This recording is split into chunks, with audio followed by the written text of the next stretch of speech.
ಅಭಿವ್ಯಕ್ತಿ ಮನುಷ್ಯನ ಮೂಲಭೂತ ಗುಣ. ಮಾನವನ ಹಕ್ಕುಗಳಿಗೆ ಈ ಅಭಿವ್ಯಕ್ತಿ ಸ್ವಾತಂತ್ರ್ಯವೇ ಅಡಿಪಾಯ. ಅದೇ ಮಾನವನ ಅಸ್ತಿತ್ವದ ಬೇರು. ಆದರೆ ಈಗೀಗ ಅಭಿವ್ಯಕ್ತಿ ಹೆಸರಿನಲ್ಲಿ ಸಿನಿಮಾದಲ್ಲಿ ಹಸಿಬಿಸಿ ದೃಶ್ಯಗಳನ್ನು ಹೆಚ್ಚಾಗಿ ತೋರಿಸಲಾಗ್ತಾ ಇದೆ. ಅಶ್ಲೀಲ ಪದ ಪುಂಜಗಳನ್ನೆಲ್ಲ ಪೋಣಿಸಿ ಮನರಂಜನೆಯ ಹೆಸರಿನಲ್ಲಿ ಮಾರುವ ಪ್ರಯತ್ನ ನಡೆಯುತ್ತಿದೆ. ಇದಕ್ಕೆ ಜ್ವಲಂತ ಉದಾಹರಣೆಯಂತೆ ಸದ್ಯ ಕಣ್ಮುಂದೆ ಇರುವ KD ಚಿತ್ರದ ಹಾಡು ಹಲವರನ್ನು ಕೆರಳಿಸಿದೆ.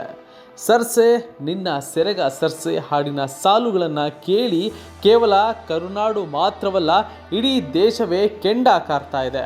ಇನ್ನು ಕನ್ನಡದಲ್ಲಿ KGF ಬಂದ ನಂತರ ಹಲವರು ಕನ್ನಡ ಚಿತ್ರಗಳ ಕುರಿತು ಅಭಿಮಾನದ ಮಾತುಗಳನ್ನು ಆಡ್ತಾ ಇದ್ರು. ಅದರಲ್ಲಿಯೂ ಉತ್ತರ ಭಾರತದಲ್ಲಿ ಕನ್ನಡ ಚಿತ್ರಕ್ಕೆ ಅಭಿಮಾನಿ ಬಳಗವೇ ಹುಟ್ಟಿಕೊಂಡಿತ್ತು. ಆದರೆ ಈಗ ಸರ್ಸೆ ನಿನ್ನ ಸೆರಗದ ಹಿಂದಿ ಹಾಡು ಸರಿಕೆ ಚುನಾರ್ ಕೇಳಿ ಹೊಗಳ್ತಿದ್ದವರೇ ತೆಗಳ್ತಾ ಇದ್ದಾರೆ. ತಮ್ಮ ನೆಲದಲ್ಲಿ ಹಿಂದೆ ಬಂದಿದ್ದ ಹಾಡುಗಳನ್ನೆಲ್ಲ ಮರೆತು ಸೋಷಿಯಲ್ ಮೀಡಿಯಾದಲ್ಲಿ ಆಕ್ರೋಶವನ್ನ ವ್ಯಕ್ತಪಡಿಸ್ತಾ ಇದ್ದಾರೆ. ಕನ್ನಡ ಚಿತ್ರರಂಗವನ್ನ ಹೀನಾಮಾನವಾಗಿ ಟ್ರೋಲ್ ಮಾಡ್ತಾ ಇದ್ದಾರೆ. ಸದ್ಯ ಎದ್ದಿರುವ ಈ ಆಕ್ರೋಶದ ಅಲೆ ಎಷ್ಟಿದೆ ಅಂತ ಅಂದರೆ, ಈಗಾಗಲೇ ಹಿಂದಿಯಲ್ಲಿ ಈ ಹಾಡನ್ನು ಯೂಟ್ಯೂಬ್ನಿಂದಲೇ ಡಿಲೀಟ್ ಮಾಡಲಾಗಿದೆ.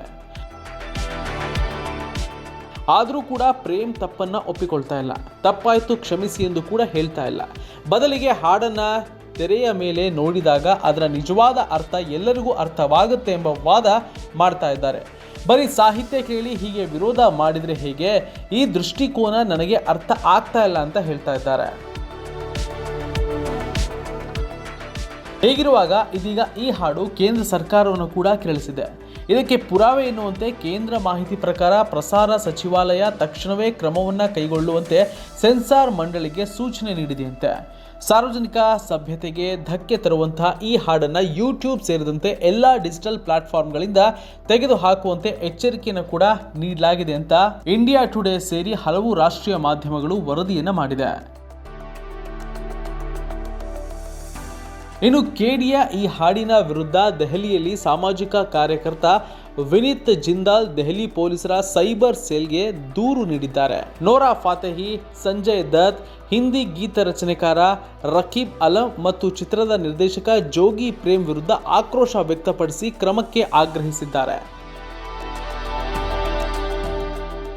ಮತ್ತೊಂದು ಕಡೆ ಕರ್ನಾಟಕ ಮಹಿಳಾ ಆಯೋಗ KD ವಿರುದ್ಧ ಕೆರಳಿ ಕೆಂಡವಾಗಿದೆ. ಸೆನ್ಸಾರ್ ಮಂಡಳಿಗೆ ಪತ್ರ ಬರೆದು ಕ್ರಮ ತೆಗೆದುಕೊಳ್ಳುವಂತೆ ಆಗ್ರಹಿಸಿದೆ.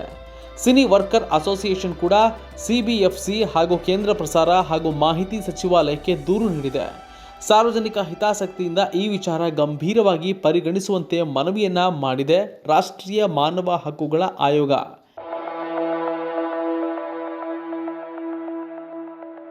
ಇದೀಗ KD ಚಿತ್ರತಂಡಕ್ಕೆ ನೋಟಿಸ್ ಕೂಡ ಜಾರಿ ಮಾಡಿದೆ. ಹೀಗೆ KD ಸುತ್ತಮುತ್ತ ವಿವಾದದ ಹುತ್ತ ಬೆಳೆದಿದೆ. ನಿರ್ದೇಶಕ ಜೋಗಿ ಪ್ರೇಮ್ ಮತ್ತು ನಿರ್ಮಾಣ ಸಂಸ್ಥೆ KVN ಮೇಲೆ ನೋಟಿಸ್ಗಳ ಸುರಿಮಳೆ ಆಗ್ತಾ ಇದೆ. ಸೋಷಿಯಲ್ ಮೀಡಿಯಾದಲ್ಲಿ ಆಕ್ರೋಶ ವ್ಯಕ್ತವಾಗ್ತಾ ಇದೆ. ಸದ್ಯ ಹಿಂದಿಯಲ್ಲಿ ಹಾಡು ಡಿಲೀಟ್ ಆಗಿದ್ದು, ಬೇರೆ ಭಾಷೆಗಳಲ್ಲಿ ಹಾಡನ್ನು ಯಾವತ್ತು ಡಿಲೀಟ್ ಮಾಡಲಾಗುತ್ತದೆ ಎನ್ನುವುದನ್ನು ಕಾದು ನೋಡಬೇಕಾಗುತ್ತೆ.